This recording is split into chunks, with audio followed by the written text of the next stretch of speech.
Salve o popolo d'eroi, salve o patria immortale. If you thought World War II would not be covered in detail on this channel, you were wrong. In fact, I plan to upload numerous videos on the subject, partly because it interests me, but also I have access to lots of material that is only available in Hungarian, or is hardly ever mentioned. In this first episode, we'll discuss why and when the war started, but you can expect many other videos regarding the war itself and Hungary's participation. Let's begin with the basics. During the war, it was easy to explain why it had started. Germans were evil, they were led by a seriously evil monster, so it's only natural that they provoked a new conflict in Europe. They were joined by Italians who did not really like war, but were misled by a similarly evil dictator, while the Japanese blindly followed their god emperor and the military clique that was behind him. For us, this is too simplistic and almost useless, because here we want to find the actual reasons for the war and how the belligerents chose sides. In Europe, hostilities commenced on the 1st of September 1939. This is the official starting date of World War II, or the Second World War. However, some historians claim that moving the starting point back to mid-1937, to the outbreak of the Second Sino-Japanese War, would be more truthful, while others emphasize that it should be 1931, when Japan conquered Manchuria, because this step signaled the breakdown of international cooperation and the beginning of aggressive expansionism. Let's see which claim has the most merit based on what we know about this period. The Versailles Treaties created a new order in Europe. The old empires disappeared. Germany lost all its colonies and some of its European territory. Its navy was no longer a serious threat to anyone, its air force was disbanded, and its army was more like a police force. There were both left and right-wing attempts to divert the November Revolution and establish a different form of government, but for now the Weimar Republic endured. However, the country was unwilling to pay the enormous war reparations imposed by the Entente, so France first occupied the Ruhr in 1923, then most payments were renegotiated and rescheduled into subsequent international agreements. As a side note, the final payment for damages caused in World War I by Germany was made in 2010. The Social Democratic government had to deal with hyperinflation and a collapse of the economy, which took years. This period gave rise to right-wing militias and interesting political formations like the German Workers' Party, which would later become the NSDAP, or the Nazi Party, and also the Communist Party. Already in 1923, the Nazis tried to take over Bavaria, but their beer putsch failed.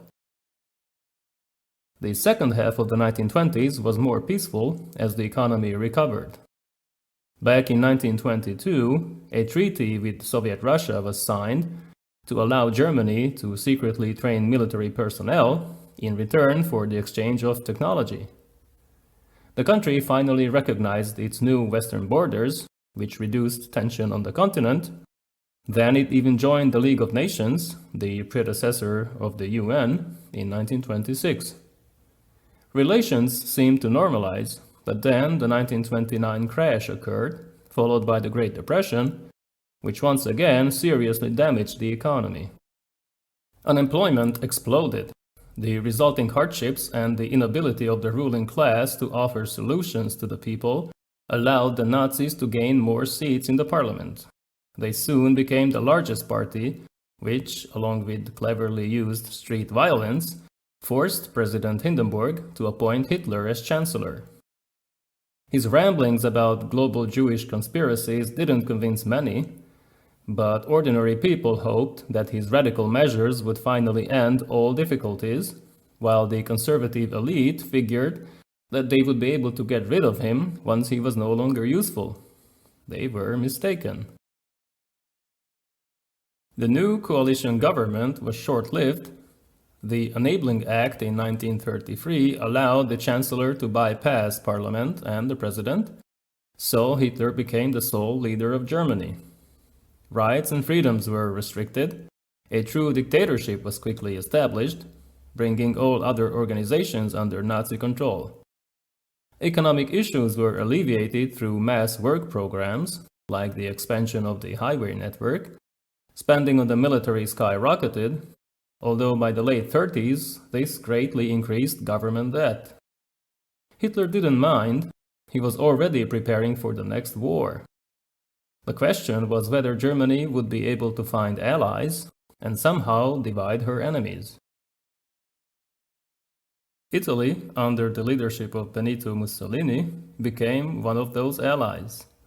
The country went through a difficult period after the Great War. Its ambitions remained unfulfilled.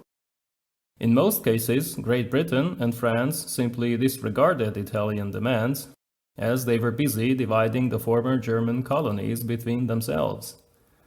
This provoked anger in Italy. People felt that the government failed to achieve any results, while the economic downturn made life very difficult. In 1922, Mussolini, a former socialist and leader of the Fascist Party, became prime minister and started to consolidate his power.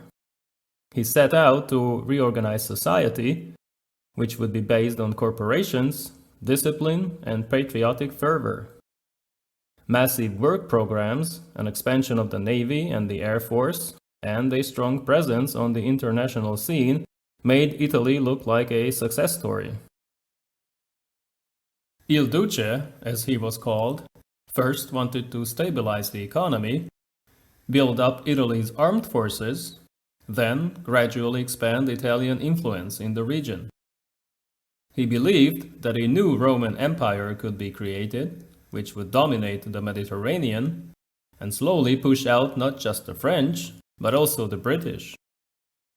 For this, he needed a large army and navy, but more importantly, natural resources that Italy lacked. Acquiring new colonies in Africa was difficult. Most of the continent was already in the hands of other European powers. Only Ethiopia and Liberia remained independent.